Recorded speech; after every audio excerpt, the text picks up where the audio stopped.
नमस्कार विद्यार्थी मित्रांनो, अभ्यास मित्र परिवारामध्ये तुम्हा सर्वांचं खूप खूप स्वागत आहे।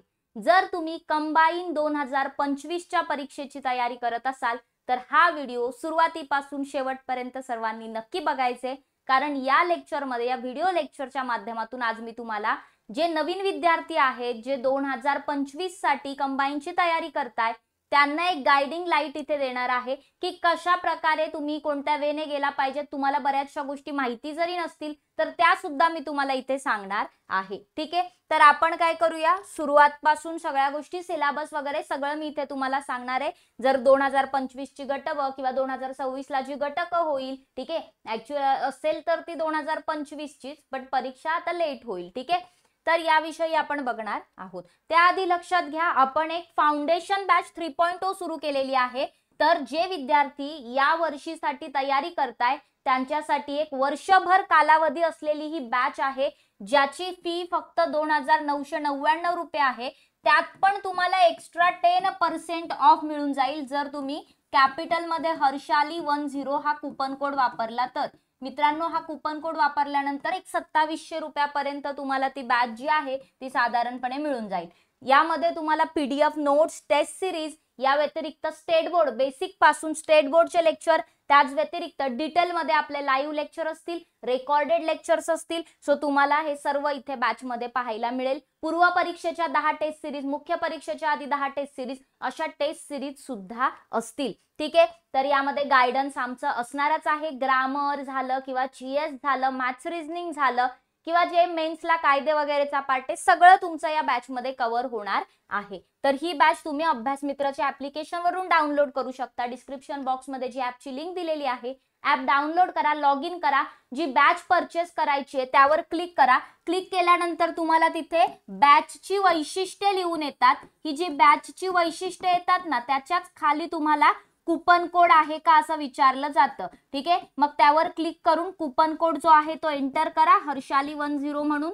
हा कूपन कोड टाकल्यानंतर तुम्हाला अप्लाय करायचे, तुम्हाला इन्स्टंट कुठल्याही बॅच वरती 10% डिस्काउंट मिळून जाईल। इतरही बॅचेस सुरू झालेले आहेत, राज्यसेवा डिस्क्रिप्टिव्ह वगैरे। आपला टेलिग्राम, इंस्टाग्राम पेज जॉईन करून ठेवा, तुम्हाला इथे अपडेट्स दिले जातात। तर चला आजच्या स्ट्रॅटेजीच्या ह्या लेक्चरला किंवा थोडंसं जे ओरिएंटेशन सेशन आहे म्हणूया आपण, जे गट व गटकची तयारी करताय, तर या लेक्चरला सुरुवात करूया।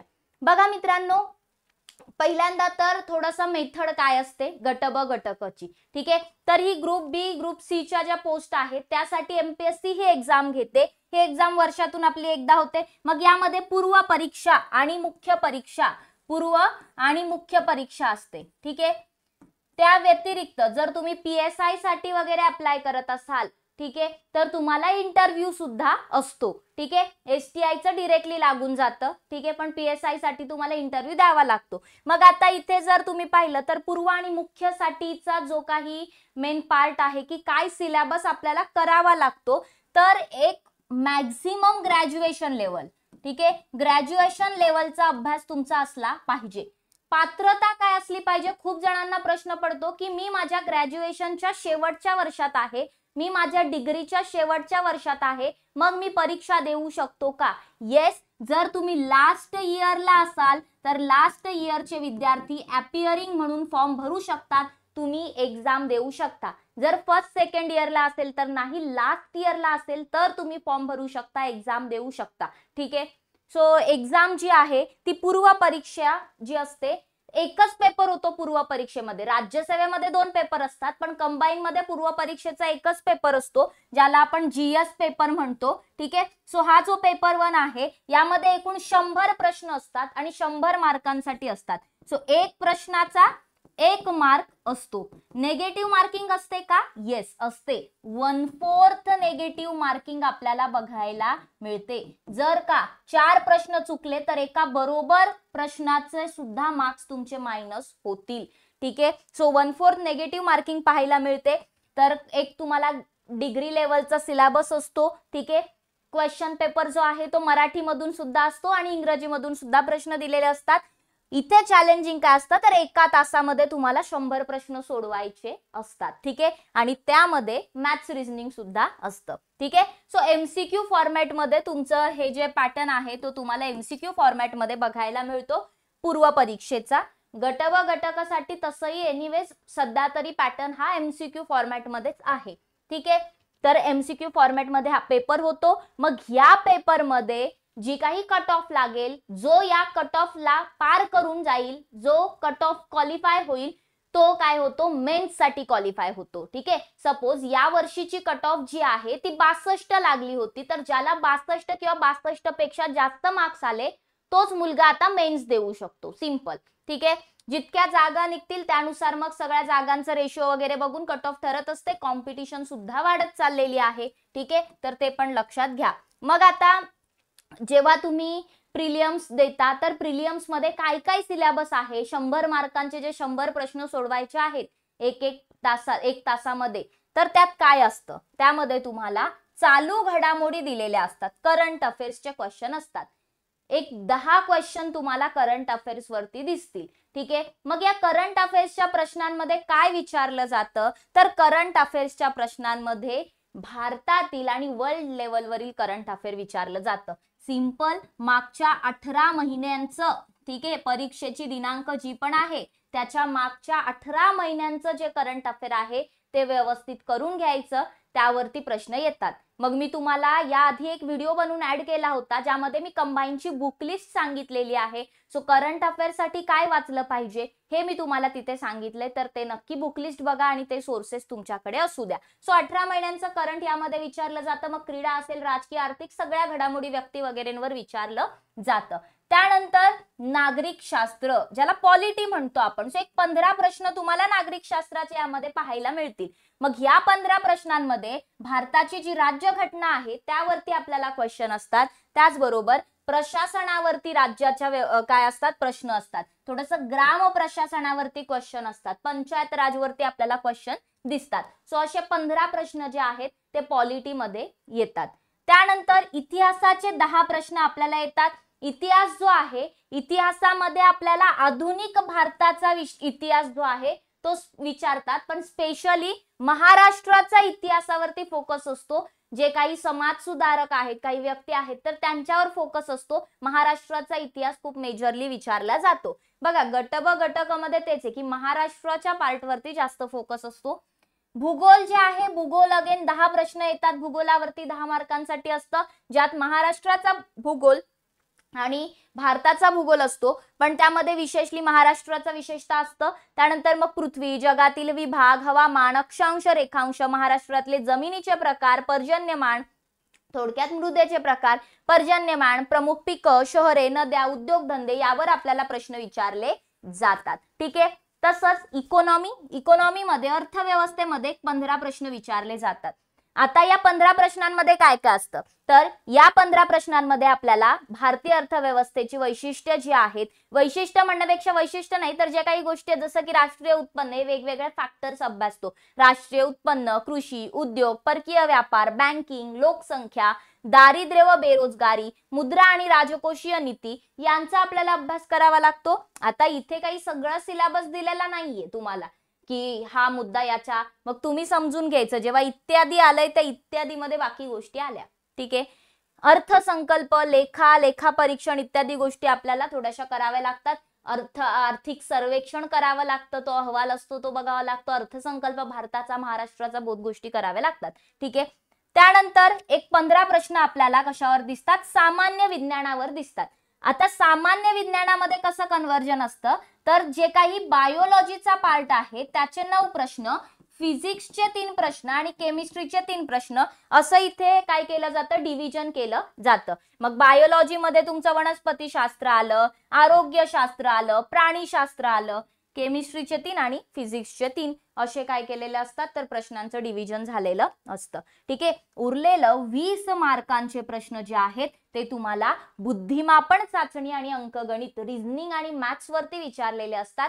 मॅथ्स जे आहे ते खूप डिफिकल्ट नसतं, 10th-12th लेवलचं मॅथ्स असतं, पण मग वेळ पुरवला पाहिजे तुम्ही तर फायदा आहे, कारण की सोडवता येईल. तुम्ही थोडाफार अभ्यास केला तरी सोडवता येतं डेफिनेटली, पण वेळ पुरला पाहिजे, प्रॅक्टिस करावी लागते त्यासाठी. मग बघा 20-30, ठीक आहे, 20 आणि 30 झाले 50, त्यानंतर 60-70, त्यानंतर हे झाले 15 किती 85 आणि हे 15 किती 100. ठीक आहे. सो असे 100 प्रश्न जे आहेत ते तुम्हाला बघायला मिळतील. ठीक आहे. तर हे 100 प्रश्न कशाचे असतात आपल्याला GS चे आणि त्यामध्ये मॅथ्स रिझनिंग करंट अफेअर सुद्धा येतं. ठीक आहे. हा तुमचा पूर्व परीक्षेचा सिलेबस आहे. जिथे जिथे इत्यादी म्हटलंय तिथे लक्षात घ्या की बाकी पण गोष्टी येतात, सगळ्या सिलेबस मध्ये मेन्शन नाहीयेत. सो जे काही मी तुम्हाला सोर्सेस बुक लिस्ट सांगितलेली आहे त्या बुक लिस्ट मध्ये तुम्हाला समजेल की सगळे टॉपिक तुम्हाला बरेचसे करायचे आहेत. ओके. आणि सगळ्यात बेस्ट सोर्स असतो तो म्हणजे PYQ बघायचे, त्यानुसार समजतं की कोणता कोणता टॉपिक करणं गरजेचं आहे. नेक्स्ट आता आपण मुख्य परीक्षेवर जाऊया. आता तुम्ही जर प्रिलियम पास झालात तर तुम्हाला मुख्य परीक्षेची तयारी करावी लागते. एक साधारण जर तुम्ही पाहिला, आता गटकची 1 जूनला एक्झाम झाली. ठीक आहे. आता सप्टेंबर मध्ये गटकची मुख्य परीक्षा आहे. म्हणजे साधारण एक आपल्याला जुलै, ऑगस्ट, सप्टेंबर 3 महिन्याचा पिरियड मिळतोय. ठीक आहे. सो 3 महिन्याचा किंवा जून 1 जूनला झाली 4 महिन्याचा पिरियड आहे. सो 4 महिन्याचा जनरली गॅप असतो मुख्य परीक्षेमध्ये आणि पूर्व परीक्षेमध्ये. ठीक आहे. मग असं नाहीये की पूर्व पास झाल्यानंतर तुम्ही मुख्यची तयारी करणार आहात. तेवढ्या फक्त 4 महिन्यात थोडं डिफिकल्ट आहे अभ्यास होणं. ग्रामर वास्ट आहे, मराठी व्याकरण, इंग्रजी व्याकरण आणि मग GS मध्ये थोडेसे अजून एक्स्ट्रा पर्यावरण करावं लागतं तुम्हाला, कायदे करावे लागतात तुम्हाला. ठीक आहे. आणि थोडंसं डिटेल अभ्यास करावा लागतो अजून या सब्जेक्टचा. सो इथे वेळ कमी पडतो. मग ती तयारी आधीच झाली पाहिजे. मराठी व्याकरण, इंग्रजी व्याकरणाची तयारी तुम्हाला आधीच करून घ्यायची आहे सोबत. ठीक आहे. सो जेव्हा तुम्ही अभ्यास करता तेव्हा मेन्स मध्ये जर पाहिलं तर मेन्स मध्ये मात्र 2 पेपर होतात. पेपर 1 आणि पेपर 2 असे 2 पेपर असतात. पेपर 1 काय असतो? पेपर 1 जो असतो GS पेपर 1 मेन्सला, त्यामध्ये मराठी व्याकरण आणि इंग्रजी व्याकरणावरचे प्रश्न असतात. आता हा पेपर 1 जो असतो तो 200 मार्कला असतो. त्यामध्ये एक प्रश्न 2 मार्काला असतो. फॉर एक्झाम्पल मराठीमध्ये 50 प्रश्न आणि इंग्रजीचे 50 प्रश्न, प्रत्येकी 100-100 मार्क, असे 200 मार्काचा हा पेपर आपल्याला दिसेल, जो एकाच तासात तुम्हाला अगेन सोडवायचा असतो. आणि पॅटर्न काय आहे मेन्सचा सुद्धा MCQ पॅटर्नच आहे. एका तासात एक पेपर सोडवायचा आहे. ठीक आहे. या व्यतिरिक्त जर का तुम्ही म्हणजे मी तुम्हाला म्हटलं की मेन्स तर तुमची ही असेल, GS पेपर 1 होईल, GS पेपर 2 काय असेल. आता हा जो बघा सध्या कट ऑफ जी आहे ती कॉमन लागते. सो सगळ्यांच्या एक्झाम पण कॉमन होते. आधी PSI ची वेगळी व्हायची, STI ची वेगळी व्हायची, ASO ची वेगळी व्हायची. आता तसं नाहीये.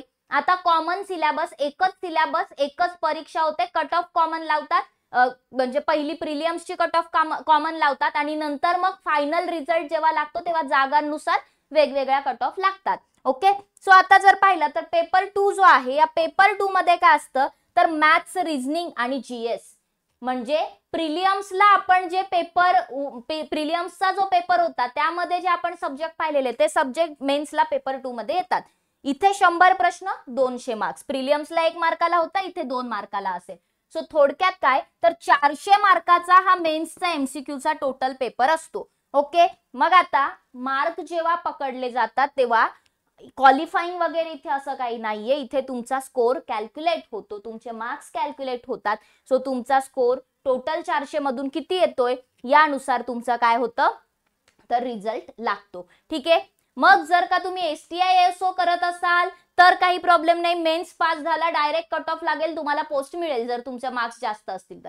पण जर तुम्ही PSI व्हायचं असेल तर पोलीस उपनिरीक्षक या पदासाठी शारीरिक चाचणी सुद्धा असते आणि मुलाखत सुद्धा असते. 40 मार्काचा इंटरव्ह्यू असतो. शक्यतो ज्या दिवशी इंटरव्ह्यू होतो त्याच दिवशी ते रिझल्ट लावून टाकतात, शेवटच्या इंटरव्ह्यूच्या दिवशी.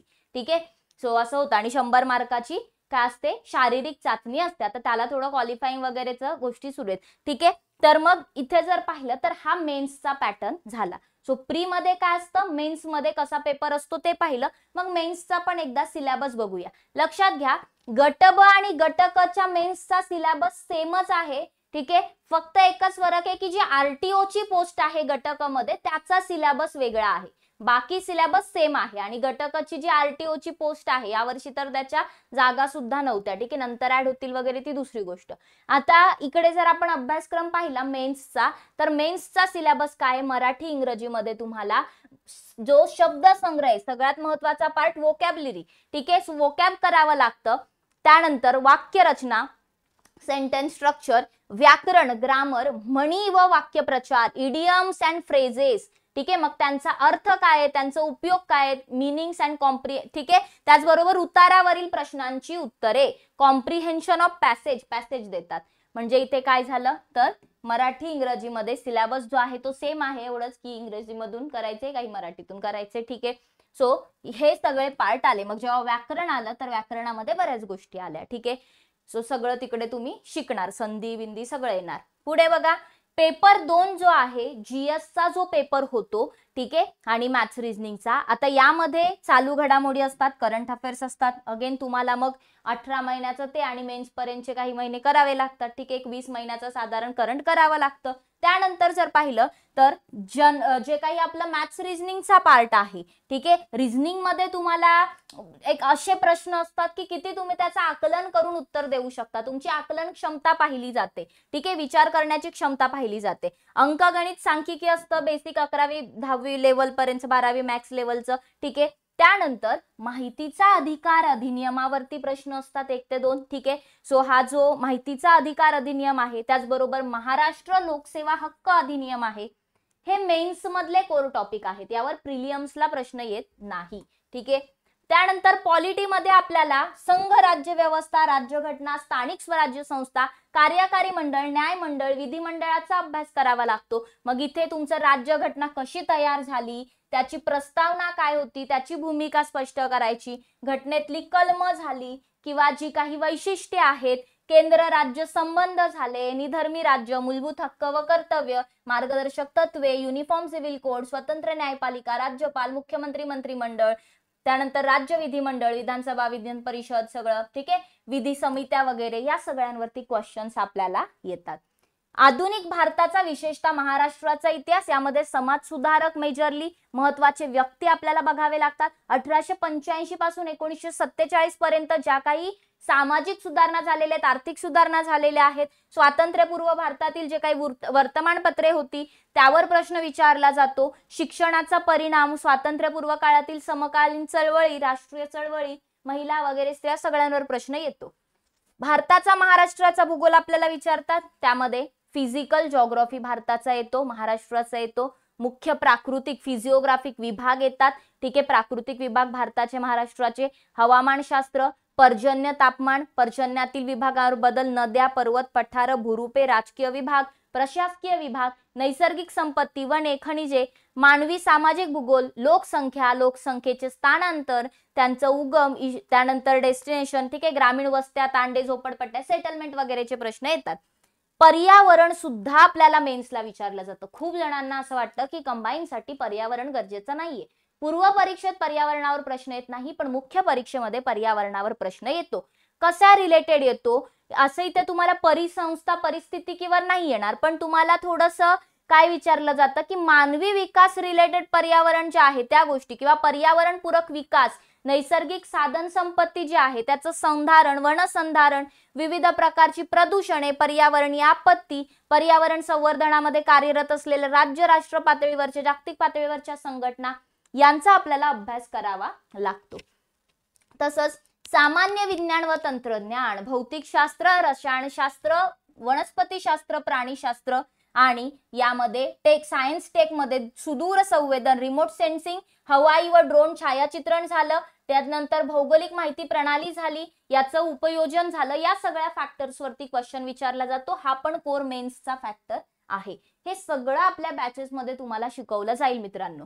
अर्थव्यवस्था व नियोजन, विकास विषयक कार्यक्रम. आता यामध्ये अर्थशास्त्रामध्ये समग्र लक्ष्य अर्थशास्त्र, वृद्धी विकास, सार्वजनिक वित्त, आंतरराष्ट्रीय व्यापार, आंतरराष्ट्रीय भांडवल, भारतीय अर्थव्यवस्थेची आव्हाने, सुधारणा, शेती, ग्रामीण विकास, सहकार, मौद्रिक व वित्तीय क्षेत्र झालं, सार्वजनिक वित्त आणि वित्तीय संस्था झाल्या, उद्योग व सेवा क्षेत्र, पायाभूत सुविधा विकास, आंतरराष्ट्रीय व्यापार आणि भांडवल, महाराष्ट्राची अर्थव्यवस्था. या सगळ्या गोष्टींवरती आपल्याला सिलेबस कंप्लीट करून मेन्सला प्रश्न उत्तर द्यावी लागतात. तर हा होता तुमचा सिलेबस. ठीक आहे, की काय पॅटर्न असतो, कसे प्रश्न येतात, किती मार्कांना येतात. फ्रेशर्स जे स्टुडंट आहेत त्यांचे सगळे डाऊट इथपर्यंत क्लिअर झाले असतील.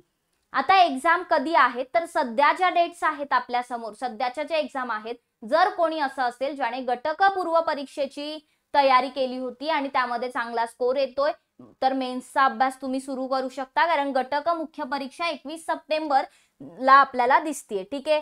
त्यानंतर गट ब पूर्व परीक्षा, ह्या एक्झामला नवीन विद्यार्थी टार्गेट करणार आहेत, ठीक आहे. सो बघा तुमच्या हातात जर पाहिलं तर दिलेली डेट आहे 9 नोव्हेंबरची. तुमच्या हातामध्ये सध्यापासून आपण जर पाहिलं तर जून आपण मिडच पकडूया, ठीक आहे, किंवा जूनला मी पूर्ण पकडते कारण की 9 नोव्हेंबर आहे डेट. सो जून, जुलै, ऑगस्ट, सप्टेंबर, ऑक्टोबर आणि नोव्हेंबर 6 महिन्याचा वेळ आहे. पूर्व परीक्षा जो आहे आणि मुख्य परीक्षा काही अंशी सिलेबस बऱ्यापैकी कॉमन आहे, ठीक आहे, बऱ्यापैकी कॉमन आहे. जर तुम्ही आत्तापासून जिद्दीने अभ्यासाला लागलात तर कठीण नाही एक्झाम पास होणं, ठीक आहे. सो मी म्हणेल की तयारीला लागा. जर तुम्ही सिरियसली त्या परीक्षेचा विचार करताय तर त्याच्या अभ्यासाला लगेचच लागलं पाहिजे, वेळ वाया घालवू नका. त्यानंतर तुम्हाला राज्यसेवेची पूर्व परीक्षा पण आहे सप्टेंबरमध्ये. जर आता गट ब च्या जर तुम्ही अभ्यास करताय, जीएस तर कॉमनच आहे, पर्यावरण तर तुम्हाला तुम्ही आमची जर बॅच घेतली गट ब ची तर पर्यावरण तर त्यात शिकवलं जाणारच आहे.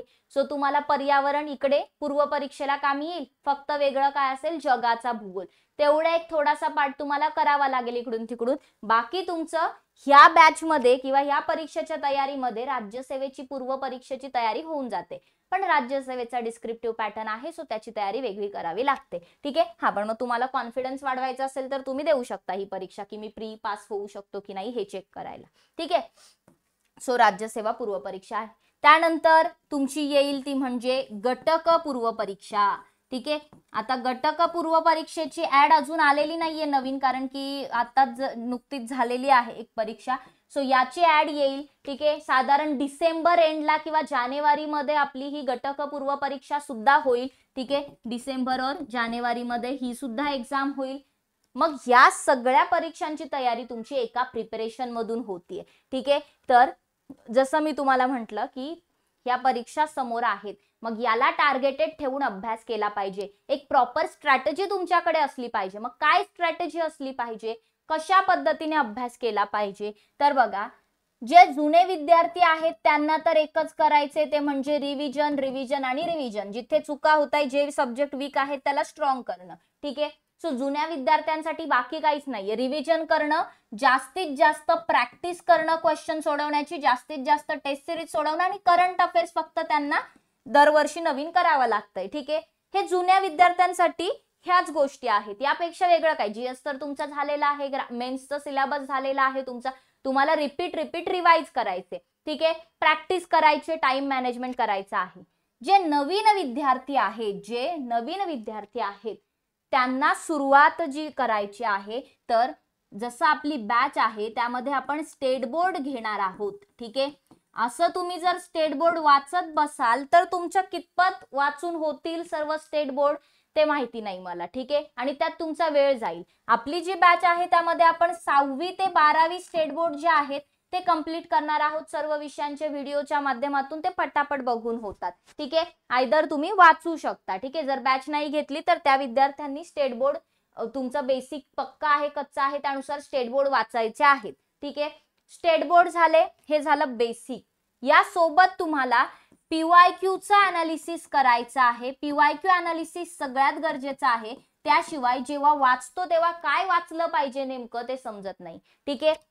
डेली तुम्ही जर फुल टाइम स्टुडंट आहात तर तुम्हाला एक 8 ते 9 तास स्टडीला द्या, ठीक आहे. फुल टाइम स्टडी करणारे जे जॉब वगैरे करताय किंवा जे हाऊस वाईफ आहेत त्यांना म्हणेल 4 ते 5 तास तरी द्या, ठीक आहे. जे पार्ट टाइम जॉब वाले वगैरे आहेत, ऑफिस असतं, काही काम असतं किंवा जे कॉलेज वगैरे असतात असे स्टुडंट किंवा हाऊस वाईफ झाल्या, ठीक आहे, 4 ते 5 तास द्या, ओके. दुसरी गोष्ट पीवायक्यू अनालिसिस करायचे. तिसरी गोष्ट डे टू डे बेसिस वरती तुम्हाला काय करायचे, 2 सब्जेक्ट सोबत सुरू करायचे आहेत. 2 सब्जेक्ट एका दिवशी म्हणजे 2 सब्जेक्ट वेगवेगळे घ्यायचे. फॉर एक्झाम्पल तुम्ही जिओग्राफी घेतला आणि पॉलिटी घेतलं, ठीक आहे. मग जिओग्राफी पॉलिटी तुमचं संपायला किती दिवस लागतील त्या हिशोबाने जिओग्राफी पॉलिटी संपलं.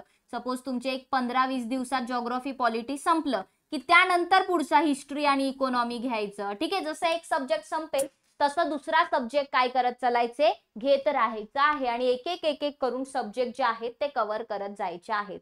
या सोबत डेली करंट अफेअर्स जे आहेत आपले युट्यूब वरती लेक्चर असतात डेली करंट अफेअर्सचे, ते लेक्चर डेली बघत राहायचं. ठीक आहे, बाकी ते लेक्चर बघत राहायचं आणि शेवटी एक्झाम आल्यावर पुस्तकं जे सांगितलेले आहेत मॅगझिन्स ते रीड करायचे.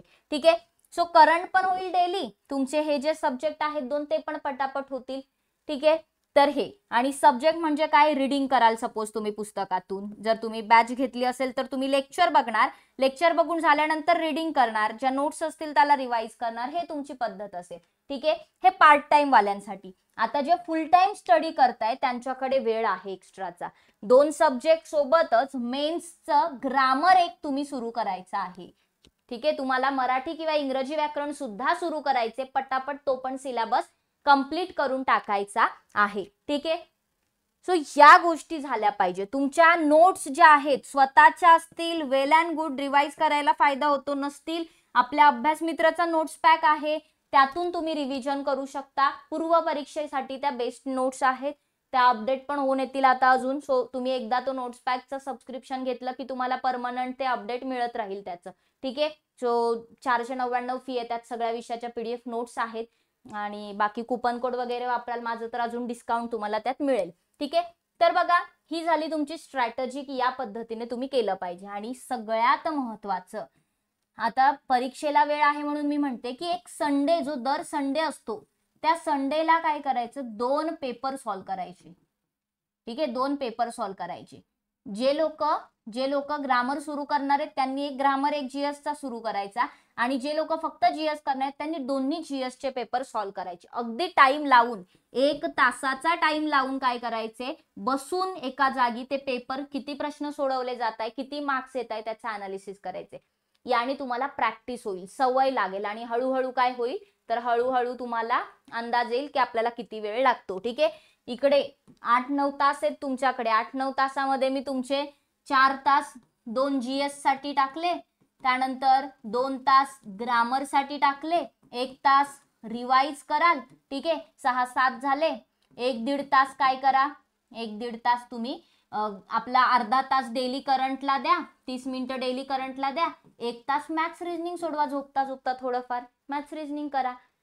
सवय ठेवा ही, म्हणजे मॅथ्स रिजनिंग पण सोबत सोबत होत राहील. इकडे जे पार्ट टाइम वाले आहेत त्यांनी 1 तास 1 GS, दुसरा GS म्हणजे 2 तास GS ला द्यायचे, त्यानंतर डेली 30 मिनिटं तुम्हाला करंटला द्यायचे आहेत, 30 मिनिटं रिव्हिजनला द्यायचे आहेत. 3 तास झाले. 1-1.5 तास जो उरतो तो मॅथ्स रिजनिंग किंवा ग्रामर तुमच्या म्हणजे तुम्ही कुठे कमी आहात त्यानुसार तुम्ही तो सब्जेक्ट सुरू करू शकता.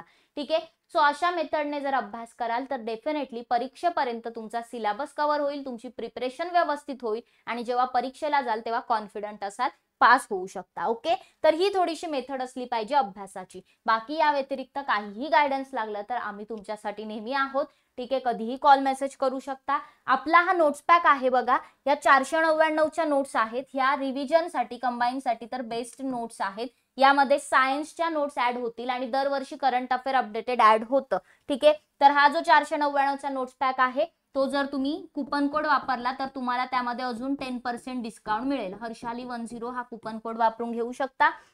आणि जर का तुम्ही आपली कुठली बॅच घेतली तर त्यामध्ये तुम्हाला नोट्स इन्क्लुडेड मिळतील, मग सेपरेटली घ्यायची गरज नाही. फॉर एक्झाम्पल, आपण कालपासून ही बॅच सुरू केलेली आहे, याची फी 2999 रुपये आहे.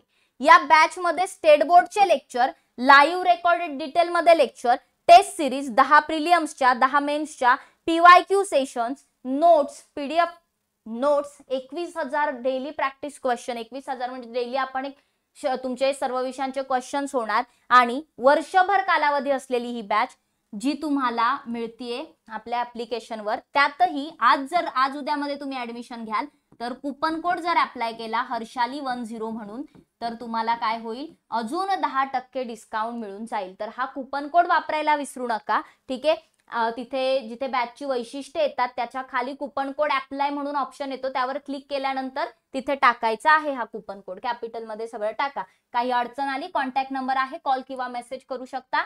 आपलं अभ्यास मित्रचं ऍप्लिकेशन डाउनलोड करा, डिस्क्रिप्शन बॉक्स मध्ये लिंक दिली आहे किंवा गुगल प्ले स्टोअरला सर्च करू शकता. ऍप डाउनलोड करून लॉग इन केल्यानंतर जे नोट्स काय हवंय, बॅच हवंय ते तुम्ही तिथून परचेस करू शकता. इतरही राज्यसेवा डिस्क्रिप्टिव्ह पॅटर्नची बॅच सुरू झालेली आहे, गटक मुख्यची सुद्धा बॅच सुरू झालेली आहे. उद्यापासून सर्व बॅचेसचे लाईव्ह लेक्चर सुरू होत आहे, त्यामुळे लवकरात लवकर बॅच जॉईन करा. आपलं टेलिग्राम आणि इंस्टाग्राम पेज सर्वांनी जॉईन करायचं आहे.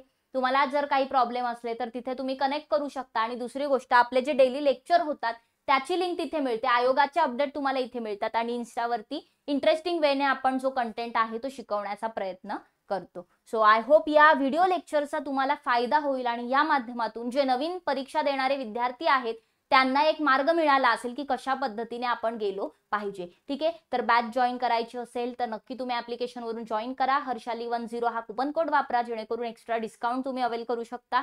Thank you very much. लेक्चर आवडलं असेल तर लाईक करा, शेअर करा आणि चॅनलला सबस्क्राईब करायला विसरू नका. धन्यवाद. बघत राहा अभ्यास मित्र.